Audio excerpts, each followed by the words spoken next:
The Cannabis Conversation. A European perspective on the emerging legal cannabis industry.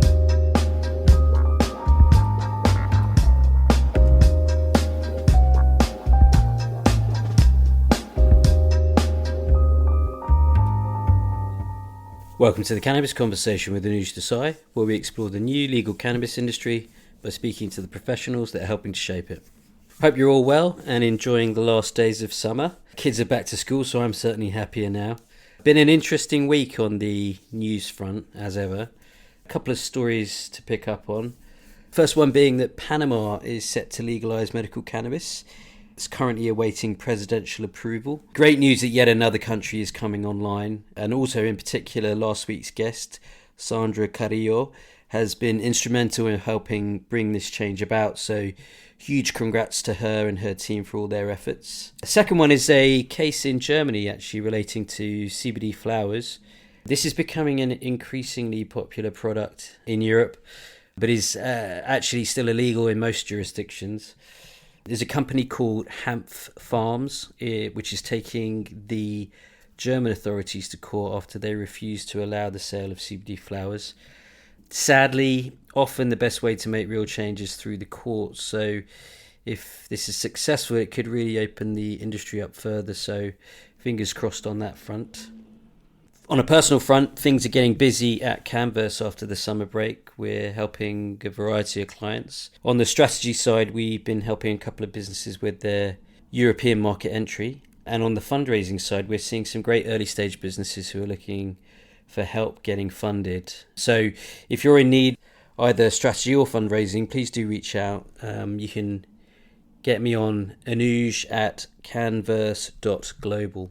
Anyway, got a great episode coming up now talking about Canada, so enjoy. On today's show, I have Shahbaaz Kara-Virani. Shahbaaz is Canadian sales leader for Dutchie, who are a Canadian tech platform for cannabis dispensaries. Shahbaaz is also a founding member of the Ontario Cannabis Policy Council. Shahbaaz, welcome. How are you doing today? Hey, Anuj, I'm doing well. Thanks for having me. It's a real privilege to be here. No, real pleasure to have you on. Where in the world are you today? Right now, I'm actually sitting at my parents' place in Ajax, Ontario, in near Toronto, so in Canada, far cry away from where I was, just a month ago, which was Costa Rica. Oh, wow. Yeah. How was that? It was fantastic, working remotely, really enjoying the nomad life, and especially being in the cannabis industry, being in a country where cannabis is very illegal still, and helping facilitate a legal cannabis industry back in Canada while I was away was interesting, and had a lot of gratitude for the industry I work in and just the changes coming on the global cannabis scene. So excellent to be part of it, but ultimately I miss my parents, so I had to come home a little bit. That's good to hear. Oh, I hope your mum listening to the show and appreciates that. Cool. Well, look, let's start where we usually start, and that's to talk a bit about yourself. If you can just give a brief intro of you and what you were doing before you entered the wonderful world of cannabis and why you did.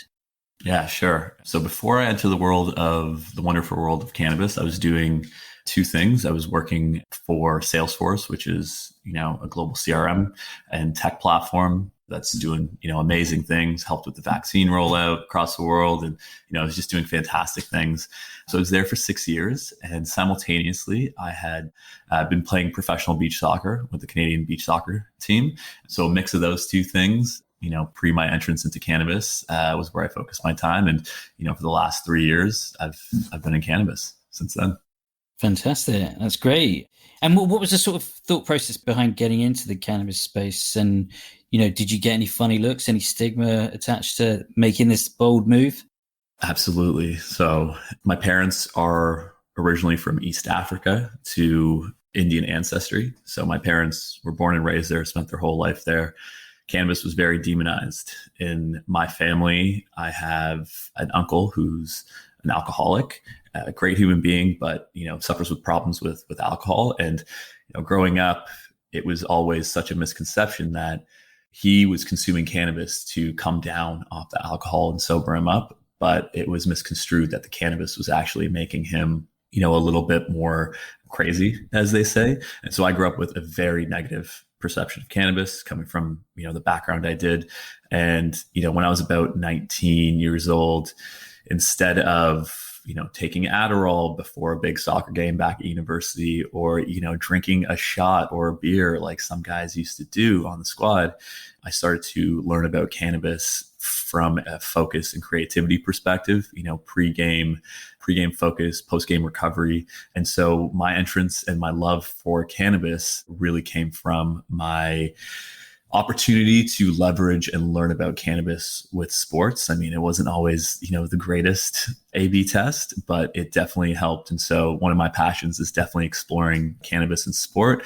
But, simultaneously, that experience led me to want to learn a little bit more about the plant, and understand, why it was demonized, why it's been stigmatized, and, what was actually happening within my uncle when he was consuming cannabis. And that was, making him in association with alcohol, making him the way it was. And so a couple different factors on the cannabis space that led me to here. And then, naturally, when do you get to be part of a burgeoning global industry? So it made sense to take the leap and, go be the head of sales at Lift & Co., which was a fantastic platform that aggregated, a variety of different information, user reviews, and, really started in the medicinal market in Canada and progressed into the recreational spot. So for me, it was a no-brainer. And I feel like I've aged 20 years in the last 3 years. I got a bunch of white hairs now, my beard's turning gray, but it's been incredible experience.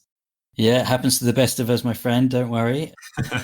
You raised an interesting point. We're recording this just at the beginning of July, and the topic of cannabis and sports is very relevant at the moment because of the US sprinter Sha'Carri Richardson's been effectively stopped from competing in the 100 meters at the upcoming Olympics. What's your view on that? Because you obviously mentioned that you kind of came across this slightly in conjunction with you playing football or soccer to a high level. Yeah. And what's your kind of views around this? I really should be using football. Apologies on my soccer terminology. So my view on this is mixed in the sense of, at the end of the day, fine, rules are rules, and, rules can be edited, and it takes situations like this to really raise the awareness and the discussion points to connect with this. But here's my true view on this. Cannabis has been demonized for so long. It's been, recreationally used. It's been medicinally used and pushed. And there's still so much information that needs to come out of this. Now, if Sha'Carri Richardson had, maybe been taking cannabis from a medicinal perspective and it hadn't been on the list of banned substances or anything like that, would that have, changed? In this instance, did she use it medicinally? I don't know. Did she use it recreationally? I don't know. It was effectively, it was a moment in time where, she needed some respite from, the death of her biological mother, which she was told in that interview from a stranger. Like, that would be hectic for anyone. So could she have gone and had a drink or popped a pill and would have been fine?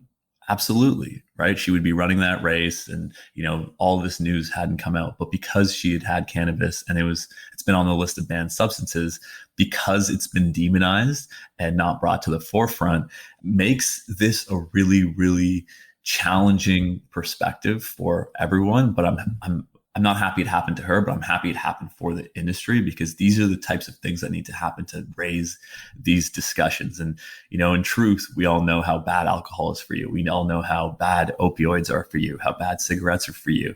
But I mean, if she had smoked a cigarette and had some tobacco, she would have been totally cool, versus, consuming cannabis for her anxiety or, to reduce the sadness, just to make her feel a little bit good.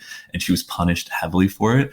I think that we're going to live in a new era. And I think that, causes like this allow us to raise the discussion and actually have a good opportunity to, connect with the key people across, the US Olympic team and, just the Olympic Council in general, to have these discussions, because it really is outdated. And everyone's view of it has been outdated. So I feel for her. The way she responded was incredible, and that she's a human. And, I have no doubt that this is going to be a movement coming up. And I have no doubt that a cannabis brand is going to, really push this to the forefront and, use her as an ambassador for a greater change. So, it could be something that's awful for her right now, but it could be something that's incredible for her as an ambassador and, her as this ambassador for the global cannabis industry, especially as it relates to the complication and the complexity of sports. Yeah, no, absolutely. Well said. I think, yeah, look, it is very disappointing for her. And I think the Olympics is poorer for it because she's one of the standout athletes in that event for this year and like setting some crazy times. So, I think we're potentially missing out on some amazing achievements from her. But as you said, it's brung to the fore, how outdated this kind of situation is. So hopefully there's some positives come out of it, which we'll see develop. But let's move on because, we're going to talk a bit about the Canadian medical cannabis industry, if you like, or how medical cannabis works in Canada. But before we get onto that, maybe we'll talk about the company that you work for, Dutchie. Maybe you can tell us a bit about what Dutchie does and areas it is involved in. Yeah, absolutely. Dutchie is an incredible company. I couldn't be more lucky and more privileged to have landed there. So at about a year and a half ago, when Corona had hit, I was at Lift & Co. and we were throwing a lot of large events. And Lift & Co. initially, the company previous to Dutchie, like I mentioned, it started, in the medicinal market, which I'll share more about. But about a year and a bit ago, around February, March, when coronavirus was hitting, not only was cannabis, profile of cannabis recreationally and medicinally raising across the United States and Canada, but this idea of more accessibility via e-commerce was starting to take shape. And our founder, Ross Lipson, 2 years prior, had been standing in a line at a dispensary in Oregon and was thinking to himself, why isn't there an e-commerce application that helps facilitate this, that takes into account the rules and regulations of that province or that state that dispensary is operating in. And so he had founded Grubhub and Grubhub Canada in his past, so a lot of online food ordering best practices, and he brought those into cannabis and created Dutchie, which is the world's largest online e-commerce order management platform for dispensaries and retailers across the cannabis space. In the last, 2.5, 3 years, the company has been extremely successful with, obviously the incredible leadership of Ross and his brother, Zach Lipson. They've, created a really easy to use e-commerce platform that, like I mentioned, takes into account all sorts of different pieces like compliance. We embed a menu so that retailers and dispensaries just plug in their e-commerce platform into their website, and Dutchie kind of runs everything from the moment consumer comes on, their website, or a patient comes on the dispensary's website, to the moment they check out, whether it's through pickup or curbside, or even, we facilitate delivery and drive-through, all through the technology platform. And so in the last 3 years, they've raised $253 million, and they're valued at $1.7 billion, which is, really crazy news because cannabis is legal in 99.9% of the world. And here we have a $2 billion company that's just starting, essentially, which really speaks to the sophistication and the opportunity within the cannabis space, especially in, technology and kind of that, non-plant touching piece of things. So Dutchie works with a variety of different dispensaries and retailers across the space. And we have some really big things planned, not only for North America, but the global market. Yeah. So you're based in Canada, and you service dispensaries in Canada and the US? Yeah. So the headquarters is actually out of Bend, Oregon. And I help lead the Canadian team out of Toronto. We don't have an office in Toronto. Our only office right now is in Bend, Oregon. And that was another thing. It was really interesting, working at this organization as it grew, and scaled from, 50, I think I was the 50th employee to, now somewhere around over 300, 400, somewhere around there, and all scaling in a remote environment, which just goes to show you not only the strength of the platform and the product, it also goes to show you the acceleration of cannabis during, the pandemic, and the acceptance of cannabis during the pandemic, while also showcasing the value of the leadership. It's not easy to scale a company in a remote environment, fully remote. And so it really speaks to the leadership, the org structure, the culture that Dutchie's facilitated internally. And, one thing I love about them is we're not necessarily doing and building this company for us. It's really, we're trying to build and, help the industry grow and, be market makers in that facet, so that, there's more acceptance of cannabis, there's more accessibility of cannabis, there's more commerce, and there's more changing mindsets. Yeah, fantastic. Thank you. I was going to ask you about COVID, but, thank you for bringing that up. The final bit on this before we move on to the sort of main topic, this latest Series C round was $200 million, which is a big chunk of change. What are you guys going to spend all that on? I think they were talking about giving me a raise. No, I'm just kidding. A lot of different areas, obviously, and some that I can't necessarily discuss. But we did purchase, 2 point of sale systems in the States, LeafLogix and Greenbits. So our goal is really to provide an end-to-end solution for our cannabis dispensaries and retailers, where they can track and manage all of their dispensary online and offline operations in one kind of centralized place. And the problem with the technology stack in cannabis today is that there's a lot of different pieces that integrate together, which means that there's a lot of data that needs to then be analyzed and pieced together. There's a lot of different, people, processes, and systems. And we're really aiming to create a unified platform, a one-stop shop. And with that, comes a lot of, engineering resources, a lot of, leadership, a lot of, marketing, ensuring that, we're reaching everyone that we possibly can. And we're, being in every conversation with, as the industry scales, especially as you look at, places like New York legalizing, Connecticut legalizing, New Jersey legalizing. Tri-state area is going to be, massive, along already the West Coast having legalized, and now we have New Mexico. Canada's been federally legalized, and Ontario, my home province, is blowing up. So as this industry continues to grow, the technology needs become more and more complex. And we want to be there to, help drive the commerce and accessibility of cannabis, so that retailers and dispensaries can focus on what they do best, which is, hiring the right staff, educating their consumers, being community builders, and really, driving awareness around cannabis as a CPG good. Fantastic. Thank you. That's brilliant. So why don't we start with maybe just a brief history of medical cannabis in Canada? Obviously, we know that legalization happened in October 18, but what happened prior to that?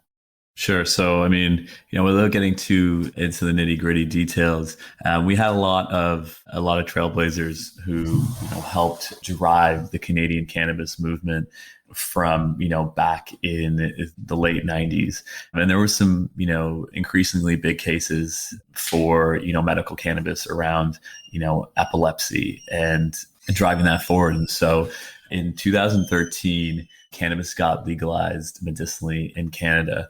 And, what happened then was, although it was legalized medicinally, there wasn't really a great framework in place to, take advantage of that medicinal legalization. And so everyone knew that, there was cannabis, but no one really knew how to get it, how to become a patient. And at the time, there were no pharmacies, there were no real opportunities or areas where you could, be a patient and go get cannabis dispensed to you. Think about how you get cannabis today. You go to your doctor, they prescribe you something, you go to the pharmacy does that. But, in Canada, that didn't happen. And so what happened was we had, licensed producers that were under the ACMPR, which was the first initial medicinal license in Canada. And what started happening was, a variety of different licensed producers started learning about the industry, and obviously having cultivation facilities. At that time, a lot of cultivation facilities were starting to ramp up, and you went from, 20,000 plants in, cultivation facility to a lot of institutional capital coming into the space. And what that institutional capital meant was that, now all of a sudden you're going from 20,000 plants to, 1 million plants, which is a different type of operation. And so naturally there started to become a lot of medicinal cannabis available. For a long time, it was only available via dried flower, not necessarily oils or anything like that. And so as we progressed, a lot of different licensed producers started to pop up. And, Ontario, again, my home province, has a variety of different licensed producers. And so what happened was, as this was happening, you'd have patients that, could connect directly with that licensed producer and get a prescription to that licensed producer. Now, you could either have one prescription to one licensed producer, or you could have a split script, meaning that you could get products from, 2 licensed producers. However, the challenge at that time was a lot of the patients there was no centralized place for them to figure out what they were actually getting or what they were feeling or how that medicinal cannabis was actually helping them, whether, epilepsy, anxiety, depression, pain relief, whatever the case is. And so Lift & Co. started around that time, 2015, 2016, as a blog to host a lot of different conversations from medicinal patients. And the way in which they did that was they would facilitate reviews. Think of like a TripAdvisor of cannabis. And so they would facilitate reviews, and that would act as the primary way where patients got information, because there was no government education program or awareness program or, doctors, pharmacies, hospitals. None of them knew anything because cannabis was still taboo. Your doctor didn't know how to prescribe it. Your pharmacist wasn't carrying dried bud at the time. And so there was just this mismatch of information. And the only real place to get it was, areas like Lift & Co. that was dedicated to medicinal cannabis. And then, of course, I know you had, so from Leafly on here as well. Leafly was a huge, place where you got information as well at the time. And really, those were the only areas where you could, get information. Naturally, that started to build up to a certain point where, you had a few more resources available to you. You started to have compassionate pricing, all sorts of different things. But again, during that time, and even now, you still couldn't, have insurance take care of your medicinal cannabis, right? You couldn't have any of that. And so what Lift & Co. started to do was to help our patients get more access to cannabis. We worked out a reward system with our licensed producers where, for specific reviews based from a patient, they would get points that they could use towards cannabis purchases on the medicinal side, which, which isn't allowed in the Canadian recreational landscape, but it was a great way to subsidize the cannabis for patients that couldn't necessarily afford it, but also a way to encourage information in the space and information gathering. And I think, forever, I'll always say this, but like the biggest gap of our industry today is the access to information and reliable information based on, what you're trying to get and what you're trying to do. And so the medicinal market was alive. It was starting to boom. And then all of a sudden recreational came into the fold. And it was truthfully, Anuj, it was like everyone forgot about the medicinal market big time. Yeah, well, there's a lot there, isn't there? And thank you for kind of summarizing it. So when you say recreational, do you mean the advent of it being legalized, or was it starting to kind of erode that beforehand? Yeah. So the recreational market, meaning, it's funny that we're saying this now. Yeah. It's the adult use, you're essentially effectively, the perception of that is that you're enjoying cannabis, or you're leveraging or consuming cannabis in whatever format, more so for fun than you are for some sort of ailment or health induced, piece. And so recreational market legalizing gave way to, this idea of, you not necessarily having to be a patient to get access to cannabis. And all of a sudden, looking at the number of potential patients of cannabis from a medicinal perspective, but then, comparing that to the larger recreational adult use market, a lot of companies flipped their switch and decided to go after this big, uneducated consumer recreational market instead of doubling down and focusing on their patients. And a lot of them, left their patients high and dry. I can think of many LPs, licensed producers, that literally flipped the switch and were no longer going to, give access to medicinal products, or what they would do is they would create recreational products first and then, sell medical products for the same price or sometimes even more expensive on secondary markets like, Namaste and things like that. And so what essentially would be the key differences between the medical products and the recreational products? Really, number one, it's about accessibility. So before we get into I'll talk about the products in a second, but the accessibility. So I'll give you an example. My dad, a couple months ago, I've been really trying to get my dad into the cannabis scene as a consumer because he's an ex-professional cricket player from Kenya. He, tries to continue to golf and he has, a lot of knee problems and all sorts of different things. So I'm really trying to get him into the topical game. It was way easier for him to go to a store, a recreational store, walk in and connect with, a 19-year-old budtender that, by the way, can't give any recommendations. But it was way easier for him to get that cannabis and then, go apply that topical than to go through the medical market, call a telehealth line or call that licensed producer, have a consultation, then that, that caretaker or that, individual working at that licensed producer then, sends you a bunch of information and recommends, a variety of different things. And, he showed me this packet and he's like, what do I do with this? And I'm like, well, why are you doing this versus the recreational market? And he's like, well, because a doctor told me to do it. Right. But in order for him to get that cannabis, he then has to send back this packet. He then has to get the cannabis mailed to him. And it's just a very hectic experience to go through the medicinal side of things, especially when, you're not going through a trusted doctor or your family doctor or your, pharmacist that you've been picking up, things over the counter for a while. So number one is accessibility. Number two, truthfully, maybe not a popular opinion, but there's not really that much difference in medicinal and recreational products today. I mean, to give you a prime example, like Bang chocolates, they're sold under the same name on the medicinal market as well as the recreational market. And so there's this blurred line between recreational and medicinal right now. And that could happen for a variety of reasons. But the truth is we don't have enough medical professionals pushing for, a separation or a differentiation between these products. And recreational came out so quickly that, it's way easier to go get a product at a store than, go through all of these things. But oftentimes they're the same product. Yeah, I find this fascinating, really, really fascinating, because I mean, to your accessibility point, it's effectively, there's a far lower amount of guidance given in the recreational space. And also, it sounds like when recreational came online, the producers diverted resource purely to focus on rec. So they weren't supporting the medical infrastructure, which is being able to give advice and, lead people more in a more structured way and in a perhaps more kind of conventional medical setting that people are used to.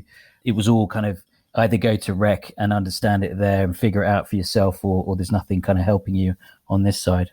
Big time. And, in Canada right now on the recreational side, you're not allowed to give advice, right? You're not allowed to say, hey, this is great for pain management, or this is great for, this will, help you sleep. You can't give those recommendations right now.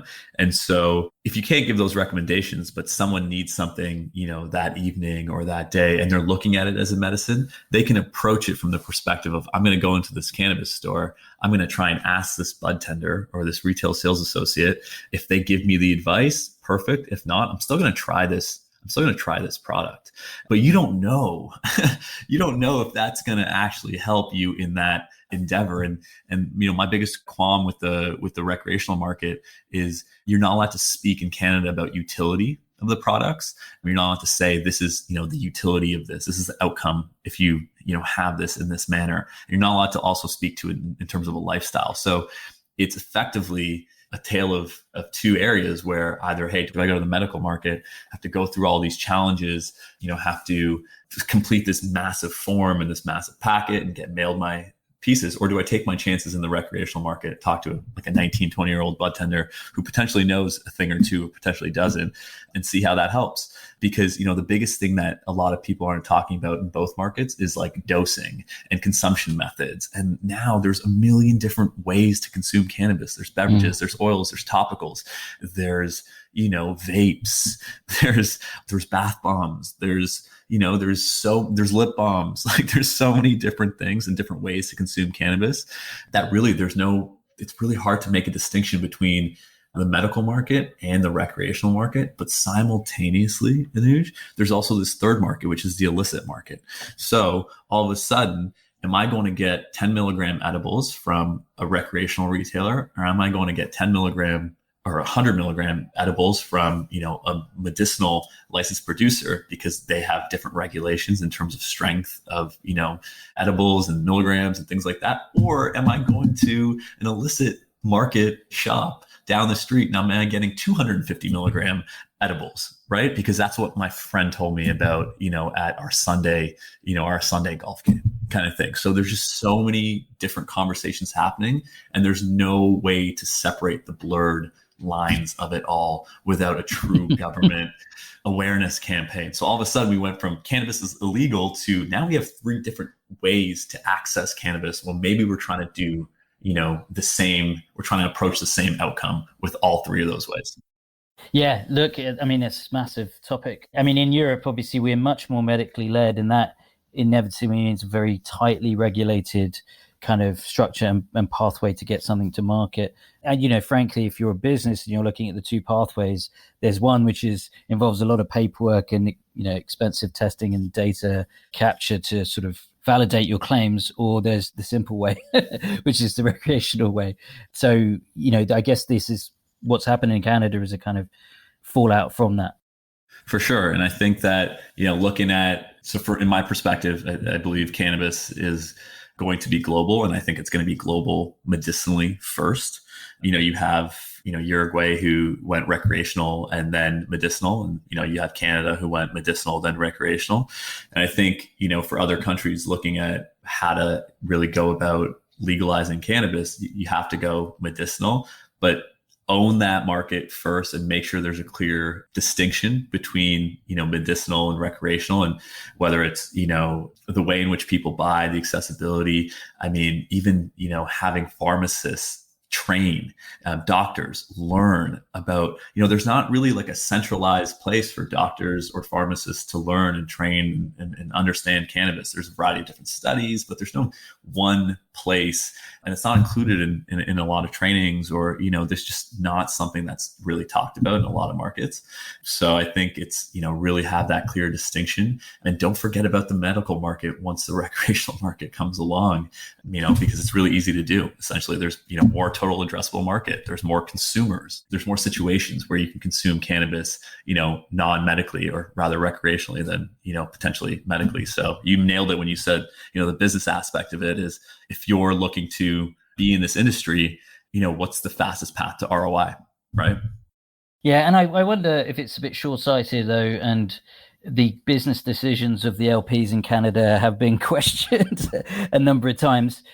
Are you possibly missing out on a lot of new entrants to the market, or the new consumers of cannabis, if you are keeping it purely recreational? Because there will be a lot of people who would never consider it in anything other than a medical setting, but they're not being provided access through either guidance, education, or the usual ways that they would if they were getting a new type of medicine. There's a whole group of people who could massively benefit from the plant that aren't, because the investment isn't coming from the corporates. Super well said. I'll give you a prime example. Hybrid Farms in Canada and Ontario. It's a pharmacy, starting to dispense cannabis.